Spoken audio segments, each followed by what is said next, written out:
प्रजा सुखारी, धर्मशील सुंदर नर नारी। सचिव धर्म रुचि हरिपद प्रीति, नृपहित हेतु सिखव नित नीति। गुर सुर संत पितर महि देवा, करई सदा नृप सबके सेवा।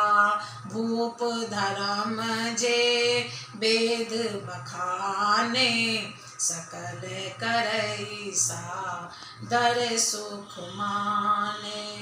दिन प्रति देई विविध विधि दाना, सुनई शास्त्र बर वेद पुराना। नाना बापी कूप तड़ागा, सुमन बाटिका सुंदर बागा। विप्र भवन सुर भवन सुहाए, सब तीरथन विचित्र बनाए। जह लगी कहे पुराण श्रुति, एक एक सब जाग। 12 सहस्त्र सहस्त्र नृप किए सहित अनुराग। राजा प्रताप भानु का बल पाकर भूमि सुंदर कामधेनु मन चाही वस्तु देने वाली हो गई। उनके राज्य में प्रजा सब प्रकार के दुखों से रहित और सुखी थी, और सभी स्त्री पुरुष सुंदर और धर्मात्मा थे। धर्म रुचि मंत्री का श्री हरि के चरणों में प्रेम था। वह राजा के हित के लिए सदा उसको नीति सिखाया करता था। राजा, गुरु, देवता, संत, पितर और ब्राह्मण इन सब की सदा सेवा करता रहता था। वेदों में राजाओं के जो धर्म बतलाए गए हैं, राजा सदा आदर पूर्वक और सुख मानकर उन सब का पालन करता था। प्रतिदिन अनेक प्रकार के दान देता और उत्तम शास्त्र, वेद और पुराण सुनता था।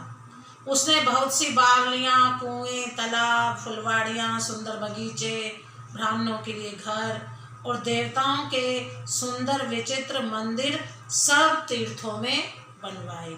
वेद और पुराणों में जितने प्रकार के यज्ञ कहे गए हैं, राजा ने एक एक करके उन सब यज्ञों को प्रेम सहित हजार हजार बार किया।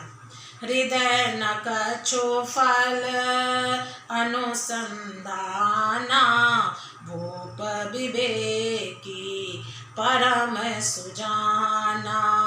करई जे धर्म करम मन बानी, वासुदेव अर्पित नृप ज्ञानी। चढ़ी बरबाजी बार एक राजा, मृगिया कर सब साजी समाजा। विंध्याचल गभीर बन गयाऊं, मृग पुनीत बाहु मारत भयाऊं। फिरत विपिन नृप दीख बराहु, जनु बन दूरे ससही ग्रसिराहु। बड़ विधु नहीं समाथ मुख माही, मनहु क्रोध बस उगिलत नाही। कोल कराल दसन छबिगाई, तनु विशाल पी वर अधिकाई। घुर घुराते हैं आरम पाए, चकित बिलोकत कान उठाए। नील महीधर शिखर सम देखी विशाल बराहु, चपरि चले है सुट किंद्रप हाँ कि न होई निबाहु। राजा के हृदय में किसी फल की तो कामना ना थी। राजा बड़ा ही बुद्धिमान और ज्ञानी था। वह ज्ञानी राजा कर्म मन और वाणी से जो कुछ भी कर्म करता था सब भगवान वासुदेव के अर्पित करके करता था।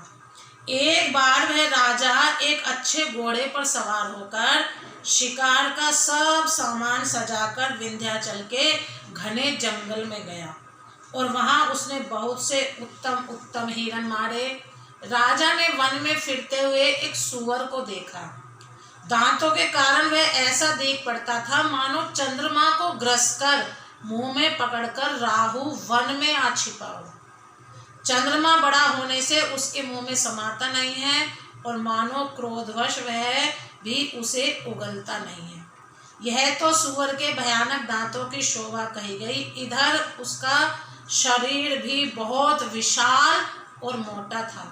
घोड़े की आहट पाकर वह घुरघुराता हुआ कान उठाए चौकन्ना होकर देख रहा था। नील पर्वत के शिखर के समान विशाल शरीर वाले उस सूअर को देखकर राजा घोड़े को चाबुक लगाकर तेजी से चला और उसने सूअर को ललकारा कि अब तेरा बचाव नहीं हो सकता।